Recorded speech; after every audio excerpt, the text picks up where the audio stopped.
नमस्कार। आज के दिन का पूरे देश को बेसब्री से इंतजार रहा है।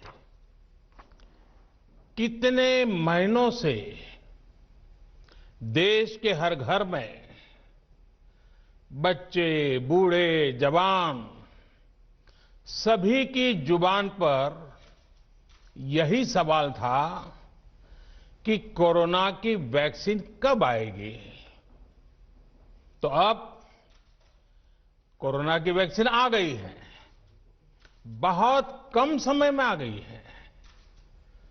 अब से कुछ ही मिनट बाद भारत में दुनिया का सबसे बड़ा टीकाकरण अभियान शुरू होने जा रहा है। मैं सभी देशवासियों को इसके लिए बहुत बहुत बधाई देता हूं। आज वो वैज्ञानिक, वैक्सीन रिसर्च से जुड़े अनेकों लोग विशेष रूप से प्रशंसा के हकदार हैं, जो बीते कई महीनों से कोरोना के खिलाफ वैक्सीन बनाने में जुटे थे, दिन रात जुटे थे। न उन्होंने त्योहार देखा है, न उन्होंने दिन देखा है, न उन्होंने रात देखी है। आमतौर पर एक वैक्सीन बनाने में बरसों लग जाते हैं, लेकिन इतने कम समय में एक नहीं, दो मेड इन इंडिया वैक्सीन तैयार हुई है। इतना ही नहीं, कई और वैक्सीन पर भी काम तेज गति से चल रहा है। ये भारत के सामर्थ्य, भारत की वैज्ञानिक दक्षता, भारत के टैलेंट का जीता जागता सबूत है।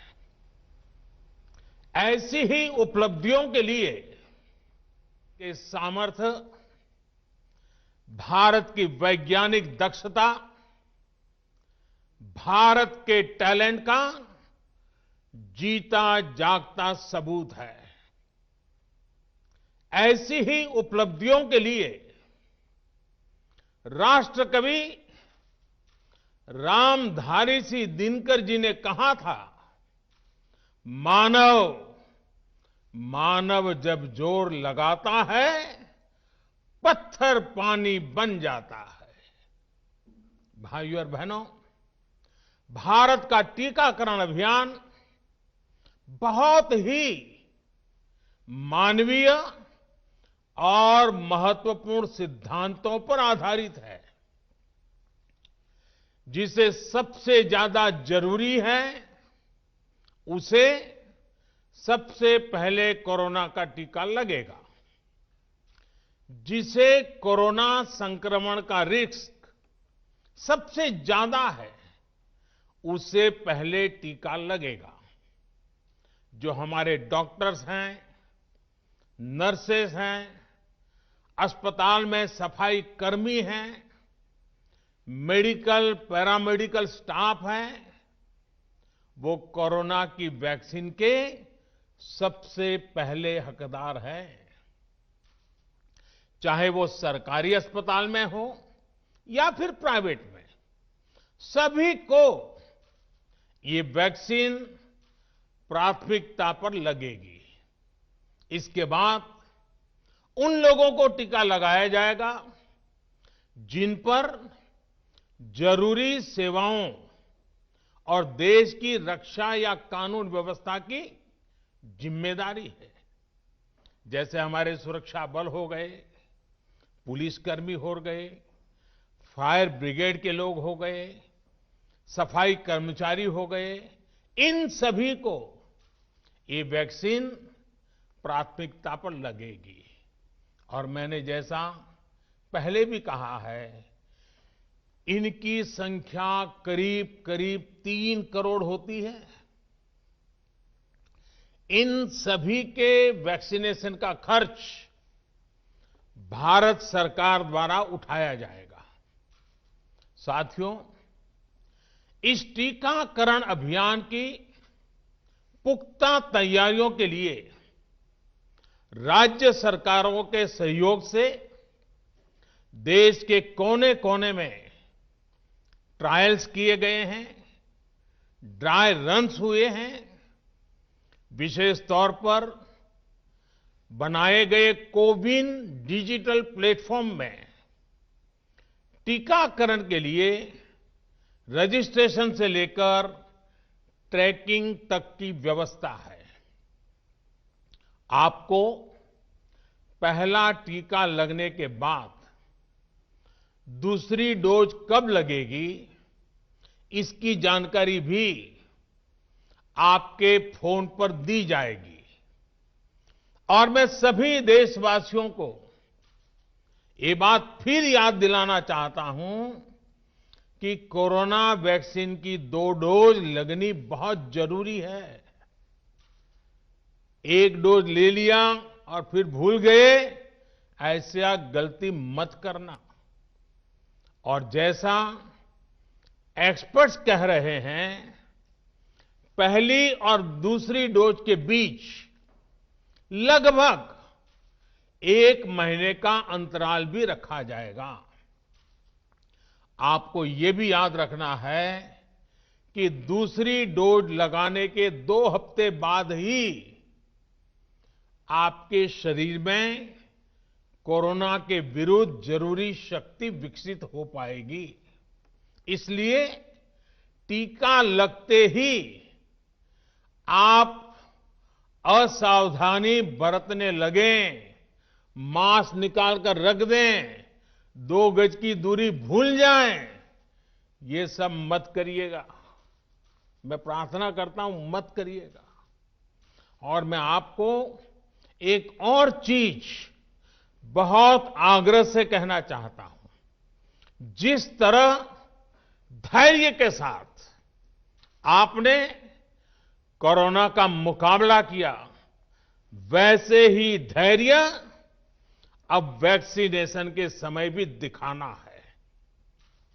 साथियों, इतिहास में इस प्रकार का और इतने बड़े स्तर का टीकाकरण अभियान पहले कभी नहीं चलाया गया है। ये अभियान कितना बड़ा है, इसका अंदाज आप सिर्फ पहले चरण से ही लगा सकते हैं। दुनिया के 100 से भी ज्यादा ऐसे देश हैं जिनकी संख्या 3 करोड़ से कम है, और भारत वैक्सीनेशन के अपने पहले चरण में ही 3 करोड़ लोगों का टीकाकरण कर रहा है। दूसरे चरण में हमें इसको 30 करोड़ की संख्या तक ले जाना है। जो बुजुर्ग हैं, जो गंभीर बीमारी से ग्रस्त हैं, उन्हें वो अगले चरण वाले चरण में टीका लगेगा। आप कल्पना कर सकते हैं, 30 करोड़ की आबादी से ऊपर के दुनिया के सिर्फ 3 ही देश हैं, खुद भारत, चीन और अमेरिका। और कोई भी देश ऐसा नहीं है जिनकी आबादी इनसे ज्यादा हो। इसलिए भारत का टीकाकरण अभियान इतना बड़ा है, और इसलिए ये अभियान भारत के सामर्थ्य को दिखाता है। और मैं देशवासियों को एक और बात कहना चाहता हूं। हमारे वैज्ञानिक, हमारे एक्सपर्ट्स जब दोनों मेड इन इंडिया वैक्सीन की सुरक्षा और प्रभाव को लेकर आश्वस्त हुए, तभी उन्होंने इसके इमरजेंसी उपयोग की अनुमति दी है। इसलिए देशवासियों को किसी भी तरह के प्रोपेगेंडा, अफवाहें, दुष्प्रचार से बचकर रहना है। साथियों, भारत के वैक्सीन वैज्ञानिक, हमारा मेडिकल सिस्टम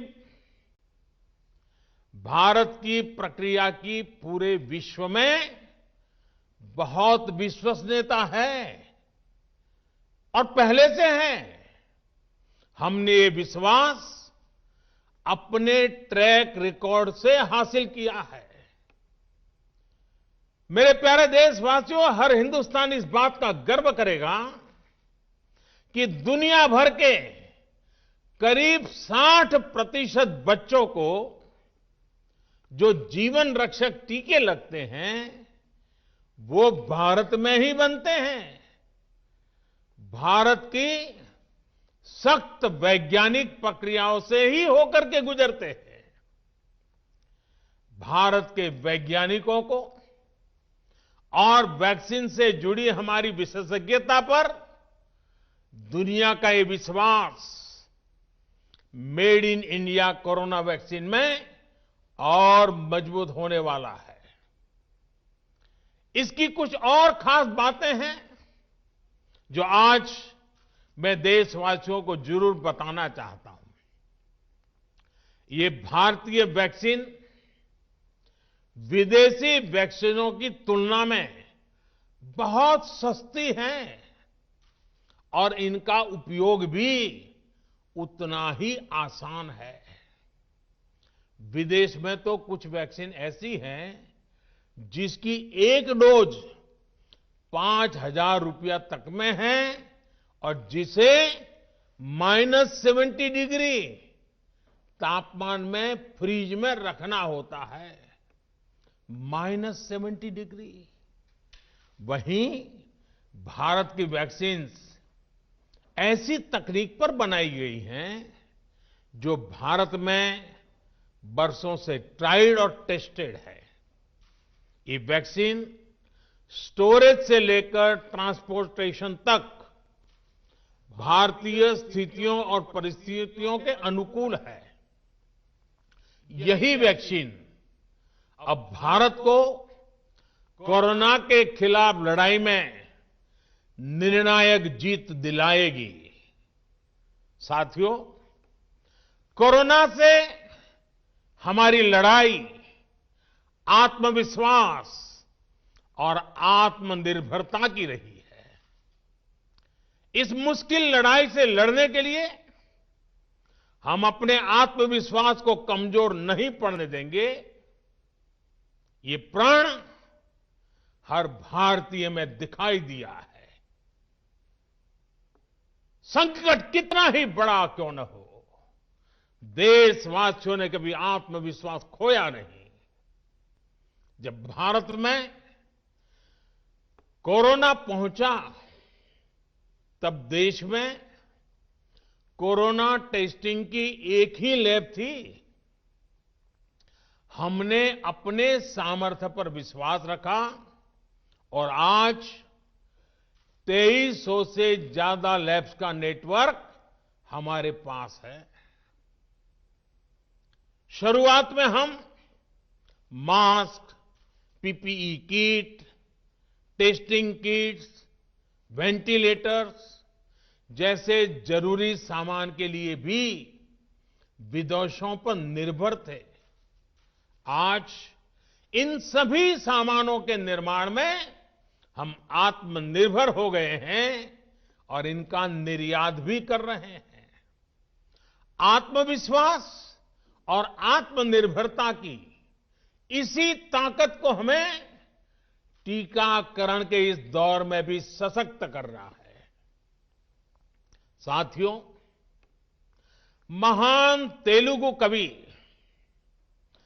श्री गुराजाड़ा अप्पा राव ने कहा था, सौंत लाभम कौंत मानुको, सौंत लाभ कौंत मानुको, पौरु गुवाडिकी तोड़ू पाड़बोए। देशमंटे मट्टी कादोई, देशमंटे मनुष्यलोय। यानी हम दूसरों के काम आए, ये निस्वार्थ भाव हमारे भीतर रहना चाहिए। राष्ट्र सिर्फ मिट्टी, पानी, कंकड़, पत्थर से नहीं बनता, बल्कि राष्ट्र का अर्थ होता है हमारे लोग। कोरोना के विरुद्ध लड़ाई को संपूर्ण देश ने इसी भावना के साथ लड़ा है। आज जब हम बीते साल को देखते हैं तो एक व्यक्ति के रूप में, एक परिवार के रूप में, एक राष्ट्र के रूप में हमने बहुत कुछ सीखा है, बहुत कुछ देखा है, जाना है, समझा है। आज भारत जब अपना टीकाकरण अभियान शुरू कर रहा है तो मैं उन दिनों को भी याद कर रहा हूं। कोरोना संकट का वो दौर जब हर कोई चाहता क्या कि कुछ करें, लेकिन उसको उतने रास्ते नहीं सूझते थे।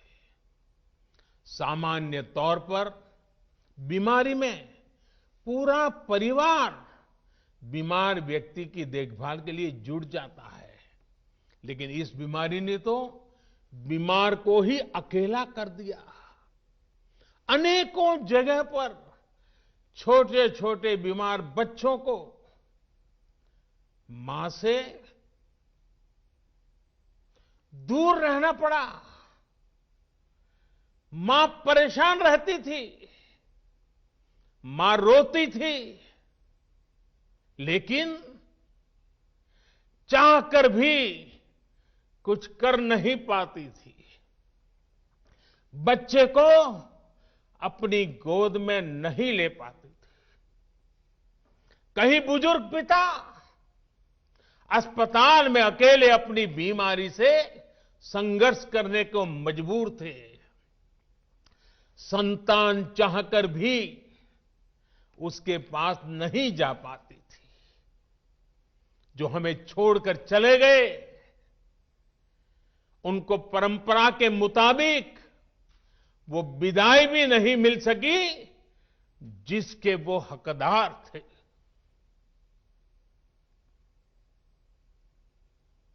जितना हम उस समय के बारे में सोचते हैं, मन सिहर जाता है, उदास हो जाता है। लेकिन साथियों, संकट के उसी समय में, निराशा के उसी वातावरण में कोई आशा का भी संचार कर रहा था। हमें बचाने के लिए अपने प्राणों को संकट में डाल रहा था। हमारे doctor, nurse, paramedical staff, ambulance driver, ASHA worker, सफाई कर्मचारी, पुलिस के साथी और दूसरे फ्रंटलाइन वर्कर्स, उन्होंने मानवता के प्रति अपने दायित्व को प्राथमिकता दी। इनमें से अधिकांश तब अपने बच्चों, अपने परिवार से दूर रहे, कई कई दिन तक घर नहीं गए।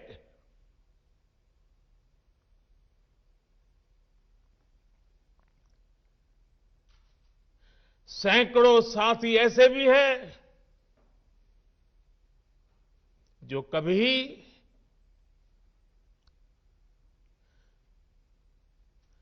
घर वापस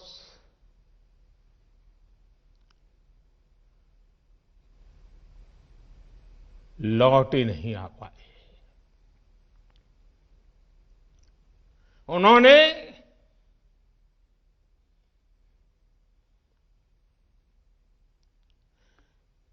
एक एक जीवन को बचाने के लिए अपना जीवन आहुत कर दिया। इसलिए आज कोरोना का पहला टीका स्वास्थ्य सेवा से जुड़े लोगों को लगाकर एक तरह से समाज अपना ऋण चुका रहा है। ये टीका उन सभी साथियों के प्रति कृतज्ञ राष्ट्र की आदरांजलि भी है। भाइयों और बहनों, मानव इतिहास में अनेक विपदाएं आई, महामारियां आई, भीषण युद्ध हुए, लेकिन कोरोना जैसी चुनौती की किसी ने कल्पना नहीं की थी। ये एक ऐसी महामारी थी जिसका अनुभव ना तो साइंस को था, ना ही सोसाइटी को था। तमाम देशों से जो तस्वीरें आ रही थी, वो खबरें आ रही थी, वो पूरी दुनिया के साथ साथ हर भारतीय को विचलित कर रही थी।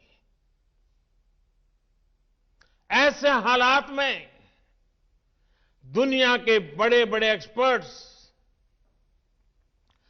भारत को लेकर तमाम आशंकाएं जता रहे थे। लेकिन साथियों, भारत की जिस बहुत बड़ी आबादी को हमारी कमजोरी बताया जा रहा था, उसको ही हमने अपनी ताकत बना दिया। भारत ने संवेदनशीलता और सहभागिता को लड़ाई का आधार बनाया। भारत ने 24 घंटे सतर्क रहते हुए, हर घटनाक्रम पर नजर रखते हुए सही समय पर सही फैसले लिए। 30 जनवरी को भारत में कोरोना का पहला मामला मिला, लेकिन इसके 2 सप्ताह से भी पहले भारत एक हाई लेवल कमिटी बना चुका था। पिछले साल आज का ही दिन था जब हमने बाकायदा सर्वेलांस शुरू कर दिया था। 17 जनवरी 2020 वो तारीख थी जब भारत ने अपनी पहली एडवाइजरी जारी कर दी थी। भारत दुनिया के उन पहले देशों में से था जिसने अपने एयरपोर्ट्स पर यात्रियों की स्क्रीनिंग शुरू कर दी थी।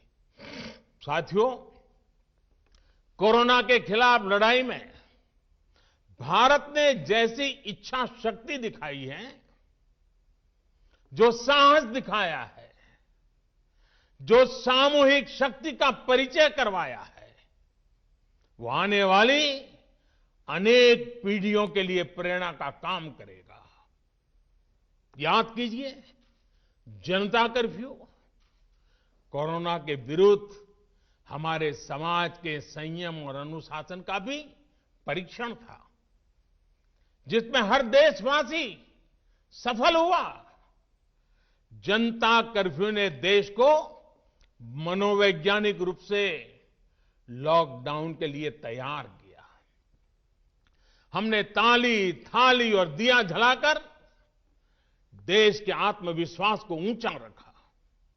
साथियों, कोरोना जैसे अनजान दुश्मन जिसके एक्शन रिएक्शन को बड़े बड़े सामर्थ्यवान देश नहीं भांप पा रहे थे, उसके संक्रमण को रोकने का सबसे प्रभावी तरीका ही यही था कि जो जहां है वो वहीं रहे। इसलिए देश में लॉकडाउन का फैसला भी किया गया। यह निर्णय आसान नहीं था। इतनी बड़ी आबादी को घर के अंदर रखना असंभव है, इसका हमें एहसास था। और यहां तो देश में सब कुछ बंद होने जा रहा था, लॉकडाउन होने जा रहा था। इसका लोगों की रोजी रोटी पर क्या प्रभाव पड़ेगा, अर्थव्यवस्था पर क्या प्रभाव पड़ेगा, इसका आकलन भी हमारे सामने था। लेकिन देश ने जान है तो जहान है के मंत्र पर चलते हुए प्रत्येक भारतीय का जीवन बचाने को सर्वोच्च प्राथमिकता दी। और हम सभी ने ये देखा है कि कैसे तुरंत ही पूरा देश, पूरा समाज इस भावना के साथ खड़ा हो गया। अनेकों बार छोटी छोटी लेकिन महत्वपूर्ण चीजों की जानकारी देने के लिए मैंने भी अनेक बार देशवासियों के साथ सीधा संवाद किया।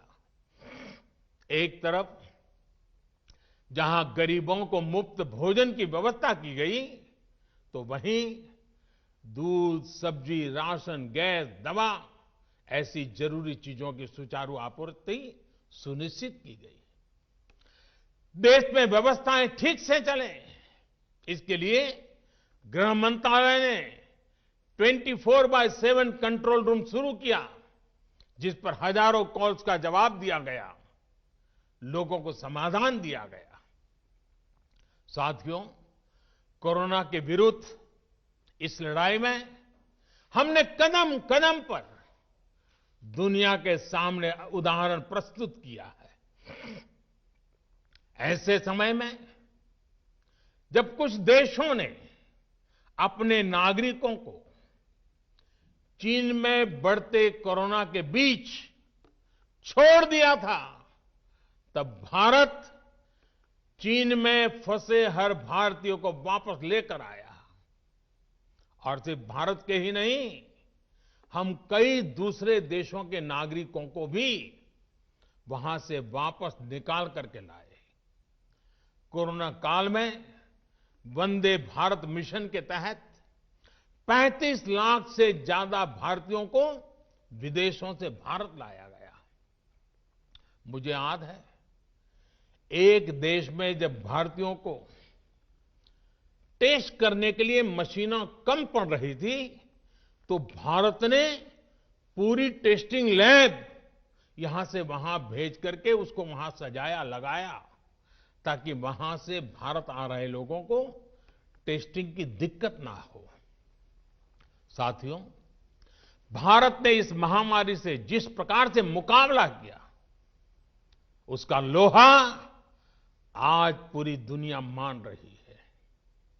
केंद्र और राज्य सरकारें, स्थानीय निकाय, हर सरकारी संस्थान, सामाजिक संस्थाएं कैसे एकजुट होकर बेहतर काम कर सकते हैं, ये उदाहरण भी भारत ने दुनिया के सामने रखा। इसरो, डीआरडीओ, फौज से लेकर किसानों और श्रमिकों तक सभी एक संकल्प के साथ कैसे काम कर सकते हैं, ये भारत ने दिखाया है। 2 गज की दूरी और मास्क है जरूरी, उस पर फोकस करने वालों में भी भारत अग्रणी देशों में रहा। भाइयों और बहनों, आज इन्हीं सब प्रयासों का परिणाम है कि भारत में कोरोना से होने वाली मृत्यु की दर कम है और ठीक होने वालों की दर बहुत अधिक है। देश के कई जिले ऐसे हैं जहां एक भी व्यक्ति को हमें कोरोना की वजह से खोना नहीं पड़ा। इन जिलों में हर व्यक्ति कोरोना से ठीक होने के बाद अपने घर पहुंचा है। बहुत से जिले ऐसे भी हैं जहां बीते 2 सप्ताह से कोरोना संक्रमण का एक भी केस नहीं आया है। जहां तक कि लॉकडाउन के से प्रभावित अर्थव्यवस्था की रिकवरी में भी भारत दुनिया में आगे निकल रहा है। भारत उन गिने चुने देशों में है जिसने मुश्किल के बावजूद दुनिया के 150 से ज्यादा देशों में जरूरी दवाएं और जरूरी मेडिकल सहायता पहुंचाई। पैरासीटामोल हो, हाइड्रोक्सी क्लोरोक्विन हो, टेस्टिंग से जुड़ा सामान हो, भारत ने दूसरे देश के लोगों को भी बचाने की हर संभव कोशिश की।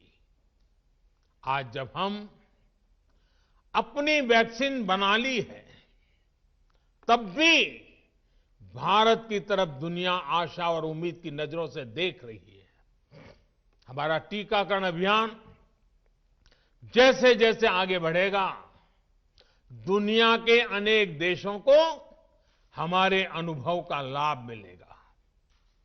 भारत की वैक्सीन, हमारी उत्पादन क्षमता पूरी मानवता के हित में काम आए, ये हमारी प्रतिबद्धता है। भाइयों और बहनों, ये टीकाकरण अभियान अभी लंबा चलेगा। हमें जन जन के जीवन को बचाने में योगदान देने का मौका मिला है और इसलिए इस अभियान से जुड़ी प्रक्रिया को, उस प्रक्रिया का हिस्सा बनने के लिए भी देश में वॉलेंटियर आगे आ रहे हैं। मैं उनका स्वागत करता हूं और भी अधिक वॉलेंटियर्स को मैं अपना समय इस सेवा कार्य में जोड़ने के लिए जरूर आग्रह करूंगा। हां, जैसा मैंने पहले कहा, मास्क, 2 गज की दूरी और साफ सफाई ये टीके के दौरान भी और बाद में भी जरूरी रहेंगे। टीका लग गया तो उसका अर्थ ये नहीं कि आप कोरोना से बचाव के दूसरे तरीके छोड़ दें। अब हमें नया प्रण लेना है। दवाई भी, कड़ाई भी। दवाई भी, कड़ाई भी। आप सभी स्वस्थ रहें, इसी कामना के साथ इस टीकाकरण अभियान के लिए पूरे देश को बहुत बहुत शुभकामनाएं देता हूं। देश के वैज्ञानिकों का, रिसर्चर्स का, लैब में जुड़े हुए सब लोगों का, जिन्होंने पूरे साल एक ऋषि की तरह अपने लैब में जीवन खपा दिया और ये वैक्सीन देश और मानवता को दी है, मैं उनको भी विशेष रूप से अभिनंदन करता हूं, उनका आभार व्यक्त करता हूं। मेरी आप सबको बहुत बहुत शुभकामनाएं हैं। आप जल्द इसका लाभ उठाएं, आप भी स्वस्थ रहें, आपका परिवार भी स्वस्थ रहें, पूरी मानव जात इस संकट की घड़ी से बाहर निकले और स्वस्थता हम सबको प्राप्त हो। इसी एक कामना के साथ आप सबका बहुत बहुत धन्यवाद।